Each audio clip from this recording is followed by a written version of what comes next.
कुछ है जो वहां के लोग हैं, क्या है। हिलाल साहब, बहुत बहुत स्वागत।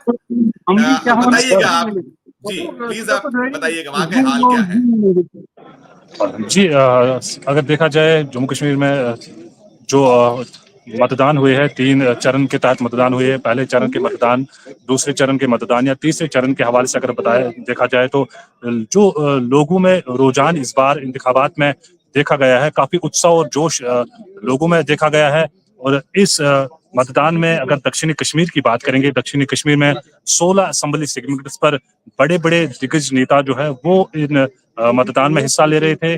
उनमें पूर्व मुख्यमंत्री महबूबा मुफ्ती की बेटी इल्तिजा मुफ्ती है, या फॉर्मर कैबिनेट मिनिस्टर्स की जहां बात करेंगे वो दक्षिण कश्मीर में मैदान में है। और हमें आज हमें हमें हिलाल साहब सूचना ये मिली कि उमर अब्दुल्ला आगे चल रहे हैं, एक सीट जो उनकी है वहां से उनकी सूचना आई।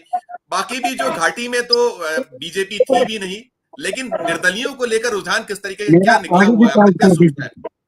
देखिए, अगर देखा जाए यहाँ पर जो गठबंधन हुआ है कांग्रेस और नेशनल कॉन्फ्रेंस के दरमियान, अगर पीडीपी उस गठबंधन का हिस्सा नहीं रही है इस इंतखाबात में, इन मतदान में, लेकिन बीजेपी जहां तक जो अलायंस, इंडिया अलायंस गठबंधन ने दावा किया है, क्लेम्स किया है कि बीजेपी ने जो इंडिपेंडेंट कैंडिडेट, प्रॉक्सी कैंडिडेट से इस मतदान में खड़े किए हैं वो सभी के सभी बीजेपी के कैंडिडेट थे।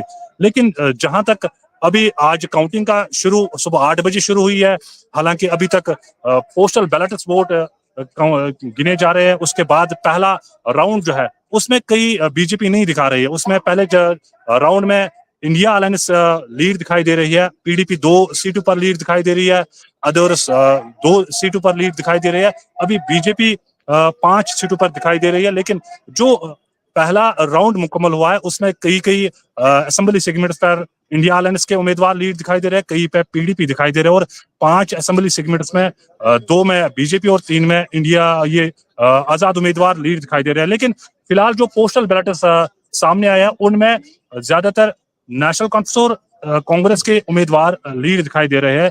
जी बिल्कुल बिल्कुल। संजय सर जुड़े। संजय सर, हिलाल जी से ये पूछना चाहूंगा, इंजीनियर रशीद की क्या सूचना है? इंजीनियर रशीद जो लड़ रहे थे, एक बड़ा मुद्दा था घाटी में, मैं जब गया था श्रीनगर में, तो उनके आपके पास क्या सूचना है? इंजीनियर रशीद ने जो लड़ाए थे कैंडिडेट, उनकी क्या सूचना है? जी, जहां तक अवामी इत्तेहाद पार्टी के सरबराह इंजीनियर रशीद की बात करेंगे, अगरचे उन्होंने लोकसभा मतदान में नॉर्थ कश्मीर से भारी अक्सर से जीत दर्ज की, लेकिन इन इंतखाबात में जहां तक हमने ग्राउंड जीरो उस इलाके में भी इलेक्शन कवर किए हैं, क्लोजली इलेक्शन कवर किए हैं।